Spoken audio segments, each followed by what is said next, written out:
Yo, we here. It's 1380 WALK, Voices in the Streets. I'm here with the biggest blogger in the world. It's Talk to Bizkit. We here, man. Talk to him. We grinding, Bizkit. What you doing here, dog? I mean, I've been working with Revolt, for a little while now. During the pandemic, it was hard to do interviews face to face, Yeah. We vaxxed up, by the way. Yeah. Vaxxed up.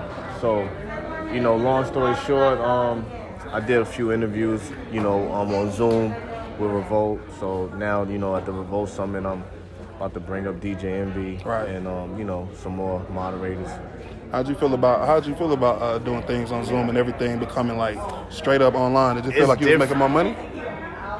I wouldn't say making more money because I'm like a well-known blogger, so a lot of people know me outside of social media and everything like that. So as far as making more money, I make money outside, just like I could make money going on Zoom and everything. But I'm more like hands-on, you know what I mean? So I'd rather do the face-to-face, interviews versus doing an interview on Zoom. But we hustlers, so we gotta feet to the ground. If we gotta do it the Zoom way, it is what it is, I like that. Yo, so when you talk about being a blogger, what does that really mean? Because people think you're a blogger if you just report on gossip. They don't understand what really come into it.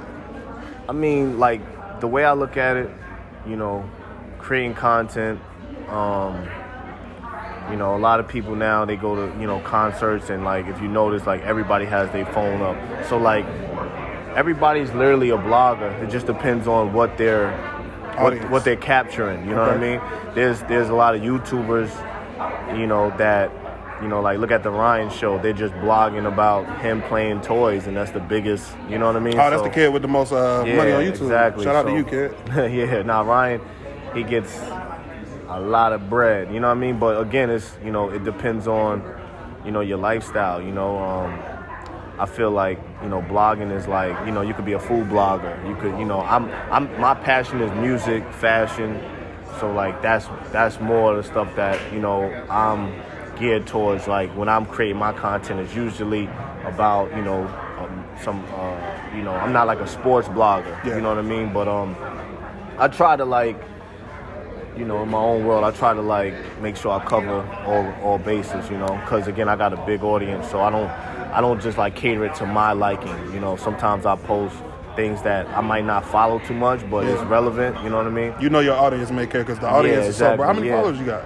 I mean, I lost the Instagram page. Yeah. So I'm counting it. I had to start all over.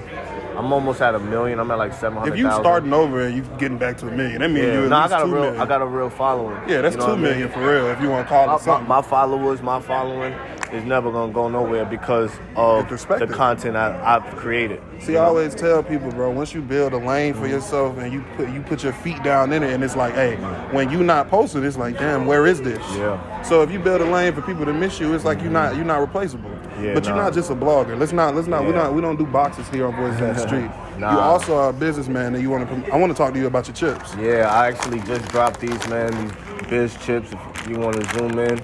Shout out to Exotic Snacks. Just grinding, man.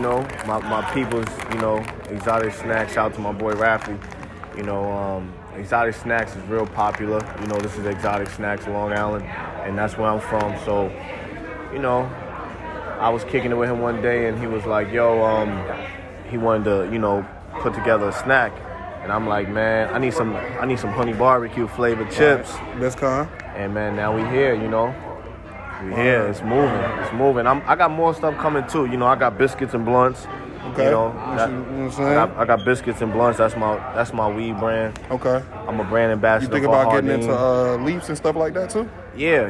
Because I don't know if you're familiar with Smack in them, but when Smack was doing the Al Capone thing, I really thought that was a good look. I don't know if they still doing it. This was a minute ago. Saying, yeah. I just thought it was a good look because how else can you look back? Facts. Bro, everything is about branding and promoting. And I tell everybody, man, if you don't promote yourself, who's gonna promote you? Exactly. If you don't invest in yourself, this is all about whatever you bring to the table. You know what I mean? I'm just entrepreneur. I just believe in bringing things to the top, even with the music, the songs I've been putting out. You know, like even with the collabs, like I collab with people that I actually like work with. It's not just about like getting a feature, you know what I mean?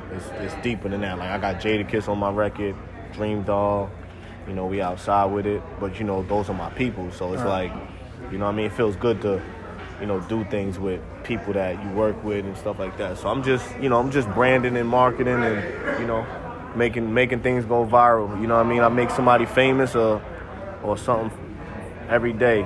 Well, I don't want to take up all your time. I know you got to bring Envy on and everything. So let me just ask you this. What's next? What's the biggest thing you think next for you personally? What you finna put your foot in and kick the door down? I ain't gonna lie. It's up. It's up. You just saw, I saw Ye. Yeah, it's up. I saw Ye. It's up. Nah, it's up. Hey, yo, we voices in the street. Shout out to Ye, man. Come on, man. Shout out to Ye. These are from Ye, too, directly. Come on, dog. Yo, it's voices in the street. I'm Austin McCall. I'm here with the biggest. Come on, man. It's Biscuit. We'll be back later.